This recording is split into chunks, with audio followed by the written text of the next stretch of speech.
Bismillahirrahmanirrahim. Assalamualaikum warahmatullahi wabarakatuh.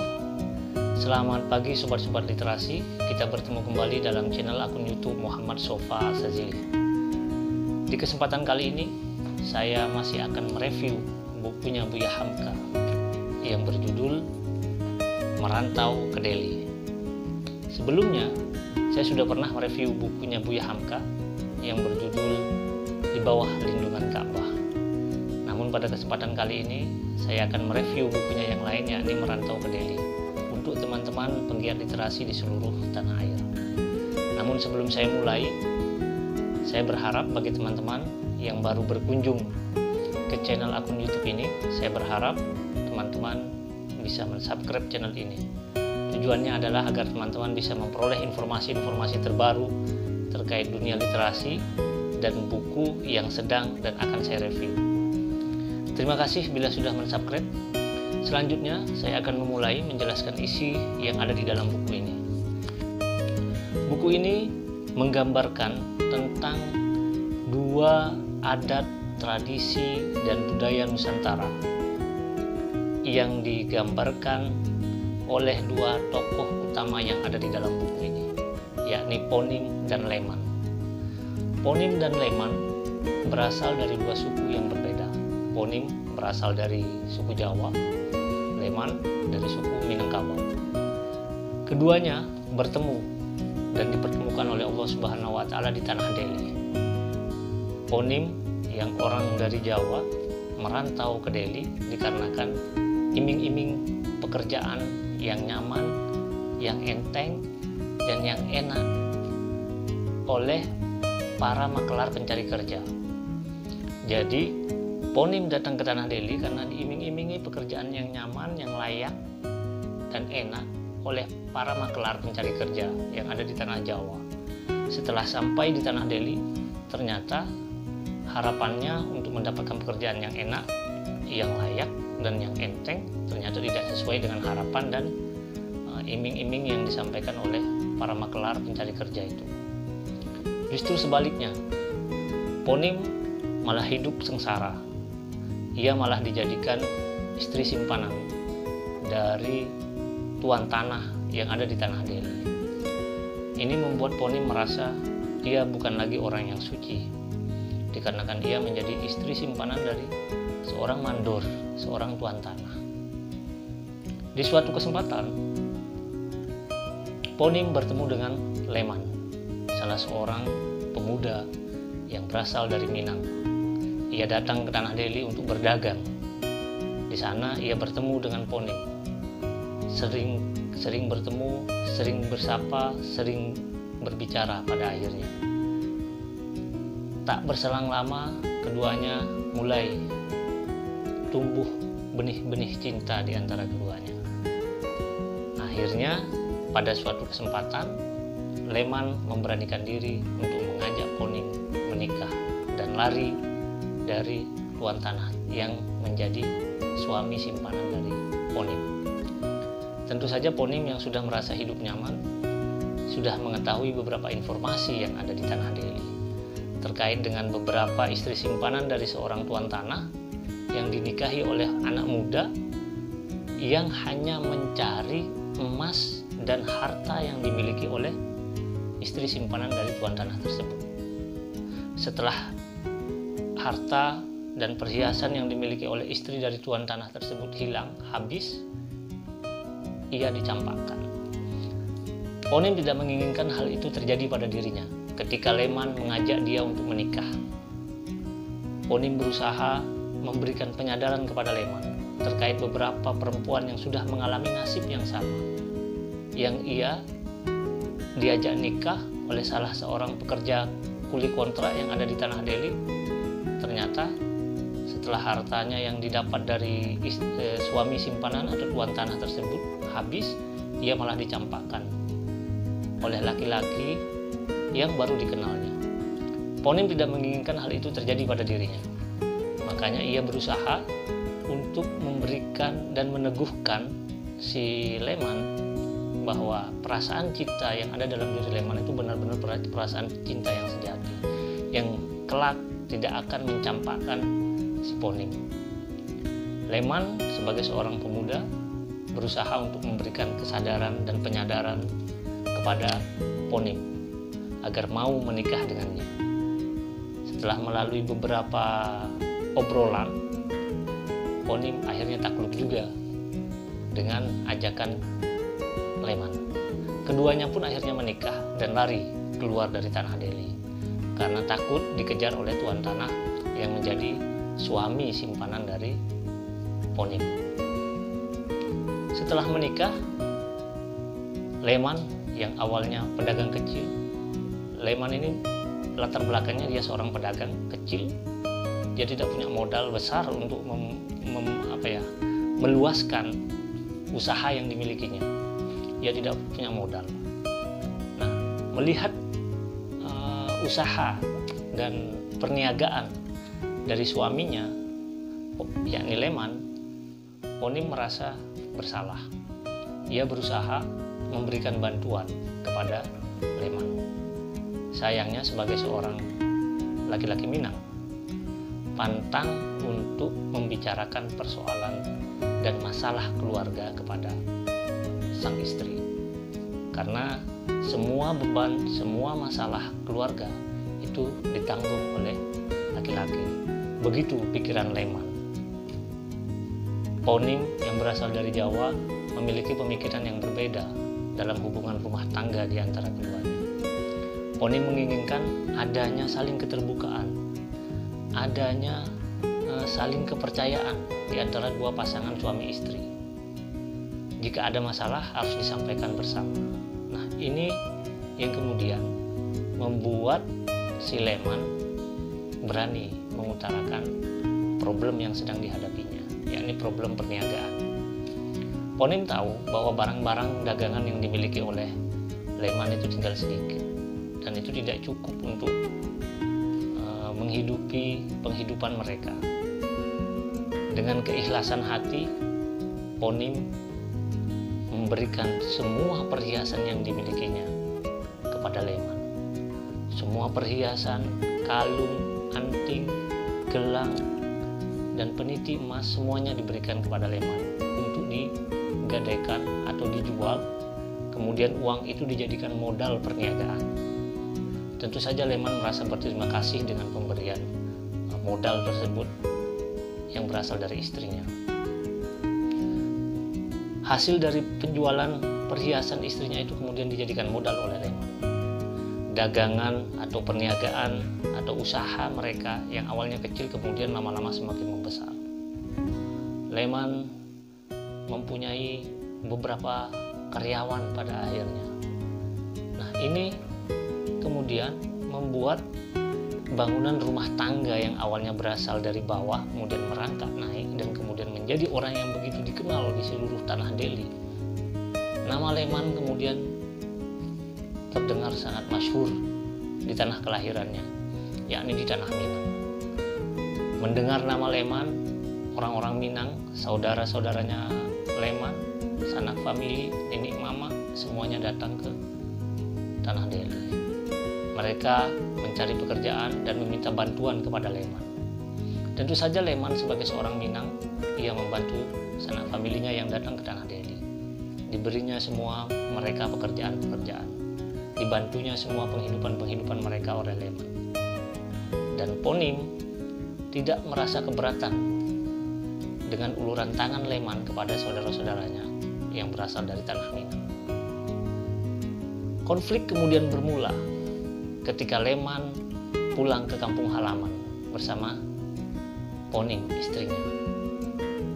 Mereka pulang ke kampung halaman di tanah Minang.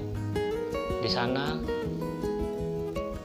Leman mulai mendapat pengaruh dari beberapa nenek mama orang tua sesepuh yang ada di tanah Minang untuk menikah kembali dengan perempuan Minang.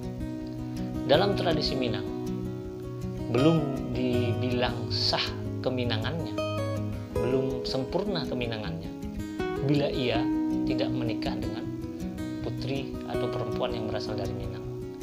Meskipun berkali-kali menikah dengan seorang perempuan, tapi ia bukan berasal dari tanah Minang, maka keminangannya itu diragukan.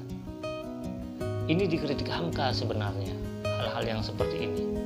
Tradisi dan budaya yang seperti ini yang kemudian membuat terjadinya pengkotakan terhadap kemanusiaan. Hamka mengkritik sistem dan tradisi budaya Minang melalui novel ini. Akibatnya apa?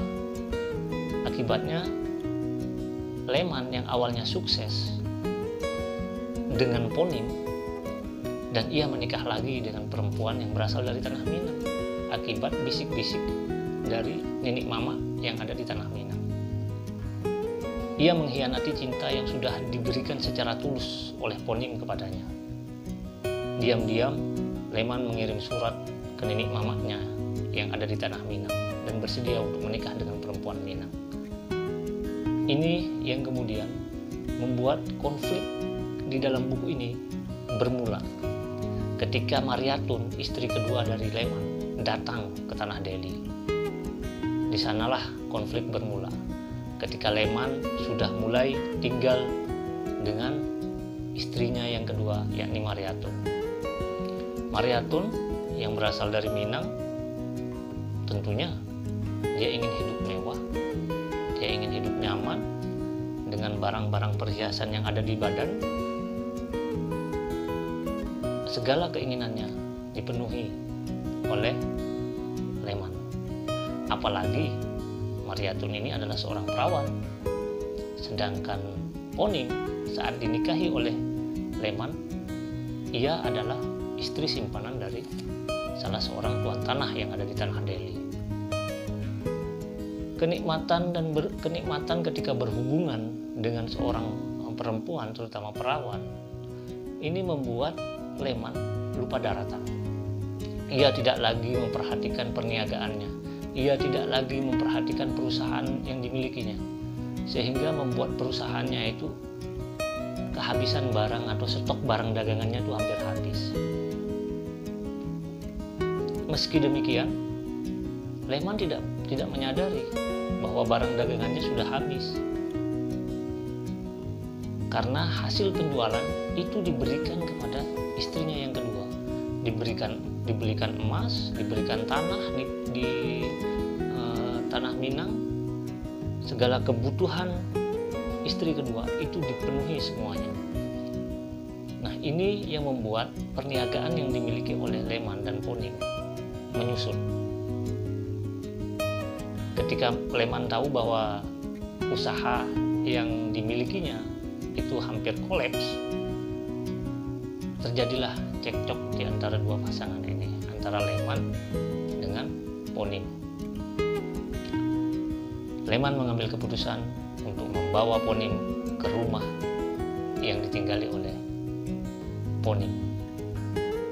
Akhirnya Mariatun tinggal dalam satu rumah dengan Ponim. Jadi Leman mengajak istrinya yang kedua untuk tinggal satu rumah dengan istri pertamanya atau istri tuanya, yakni Ponim. Di sini konflik semakin membara di antara Ponim dan Mariatun. Keduanya berusaha untuk menarik simpati dan perhatian dari Leman.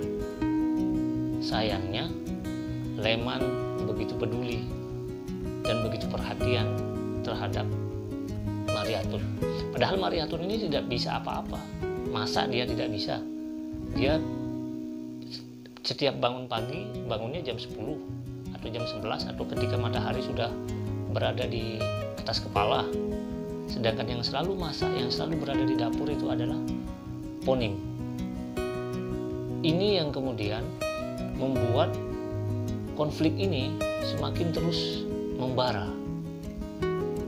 Keduanya akhirnya ribut, Ponim dan Mariatun, dan saling cakar-cakaran hingga membuat Leman naik darah dan langsung menjatuhkan talak ketiga buat Ponim.